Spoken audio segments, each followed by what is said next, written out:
Become part first के costing के paper में बच्चों कॉन्ट्रैक्ट कॉस्टिंग आप लोग देख रहे थे। इसी में हम अलग अलग तरह की प्रॉब्लम्स को सॉल्व कर रहे हैं, क्योंकि मैंने आपको बताया था कि ये जो चैप्टर है ये एग्जाम के लिए आपका बहुत इंपॉर्टेंट है और इसमें से प्रैक्टिकल क्वेश्चन आपका श्योर एंड सर्टन है कि आएगा ही। तो आपके पास में दो ऑप्शन हैं, आप एक तो इसके सारे सॉल्यूशंस अच्छे से आपने आप खुद करके देखिए और फिर उसके बाद अनसोल्व भी जो है आपको करने हैं। तो ये कुछ बेसिक प्रॉब्लम्स हैं जिनमें कि अलग अलग तरह की बातें आती हैं। तो वो क्वेश्चंस हमने कुछ क्वेश्चंस लिए हैं, 8-10 क्वेश्चंस मैंने आपको कराए हैं और फिर आगे कोर्स भी कराना है, तो इसलिए आपको ये क्वेश्चंस, इसके ज़्यादा क्वेश्चन आपको खुद अपने आप भी करने हैं, प्रैक्टिस भी करनी है।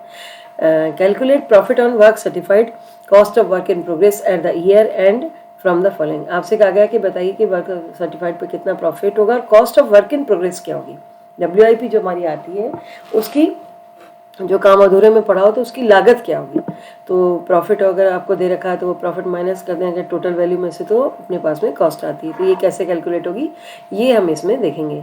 तो आपको क्वेश्चन में दे रखा है material send to site, contract account आपको बनाना है। सेंड टू साइट पे आपने 86,000 का मटेरियल दिया, लेबर आपने 70,000 का दिया, प्लांट आपने 80,000 का दिया। डायरेक्ट एक्सपेंसेस आपके 3,000 लगे, ऑफिस एक्सपेंसेस 4,000 लगे, ये सब DR में आ गया आपके।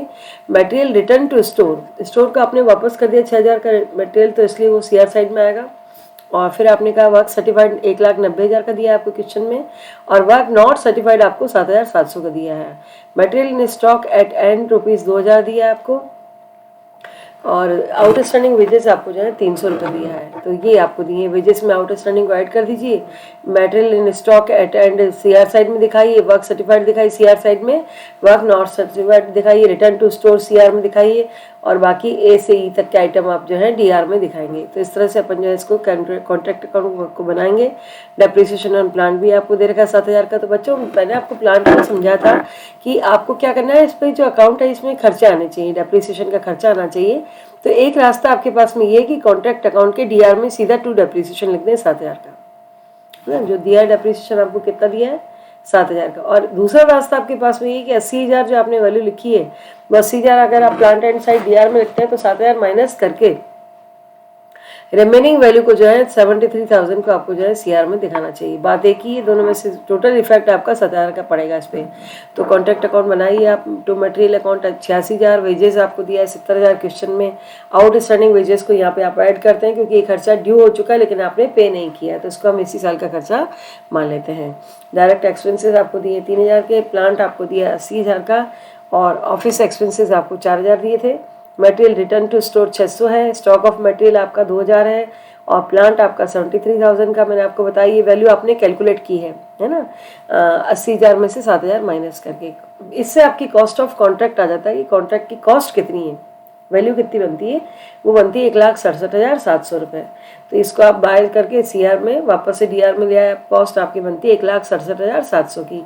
अब आपको जो है ये देखना है कि अपना जो है वर्क सर्टिफाइड और अनसर्टिफाइड कितना हुआ। तो इसको बाय साइड में लिखा है आपने वैल्यू ऑफ वर्क सर्टिफाइड और अनसर्टिफाइड, तो ये आता है 1,90,000। तो 1,90,000 में से 1,67,700 घटाएंगे तो आपका बाकी जो है प्रॉफिट आता है 30,000 का। ठीक है, तो अब इस 30,000 के प्रॉफिट में से कैसे डिस्ट्रीब्यूट किया जाए, तो अपने को क्वेश्चन में या तो कॉन्ट्रैक्ट प्राइस दी होती और उससे आप सर्टिफाइड रेट देख लेते कि सर्टिफाइड कितना हुआ, लेकिन इसने नहीं दिया आपको कॉन्ट्रैक्ट प्राइस। अंदाज से इसने जो है उसको मान लिया है भाई 1/3 पोर्शन जो है आपका, एक तरह से आपका आधा कॉन्ट्रैक्ट आप पूरा कर चुके हैं, आधा पूरा कर चुके हैं। तो अपने को 1/4 से आधे के लिए जो है 1/3 पार्ट जो है प्रॉफिट का आपको जो है उसमें ट्रांसफर करना होगा। तो 30,000 इंटू 1/3 इंटू आप कर देंगे 1,61,500 प्लस 1,90,000, ये अपॉन 1,90,000 है ना, ये कहते हैं ना कि cash received upon work certified. अब कैश रिसीव्ड वर्क सर्टिफाइड दोनों आपको क्वेश्चन में दे रखे हैं। कैश रिसीव्ड हुआ 1,61,500 का और वर्क सर्टिफाइड हुआ आपका 1,90,000 को। तो 1,61,500 अपॉन 1,90,000 इंटू 30,000 इंटू 1/3, तो ये ऐसे करके निकाला। तो इसने 8,500 का जो प्रॉफिट है वो P&L अकाउंट में ट्रांसफर किया जाएगा और बाकी को WIP में रहने दिया जाएगा। उसको प्रॉफिट एंड सस्पेंस कहा जाता है और WIP भी कह सकते हैं। 21,500 का उसका डेबिट का बैलेंस हो गया। CR में आपका डेबिट बैलेंस अलग दे रखा है WIP और यहाँ पे आपका बैलेंस और भी क्रिएट हो गया। तो अब एक चीज तो आपने निकाली कि कितना प्रॉफिट आपका जो है P&L अकाउंट में जाएगा।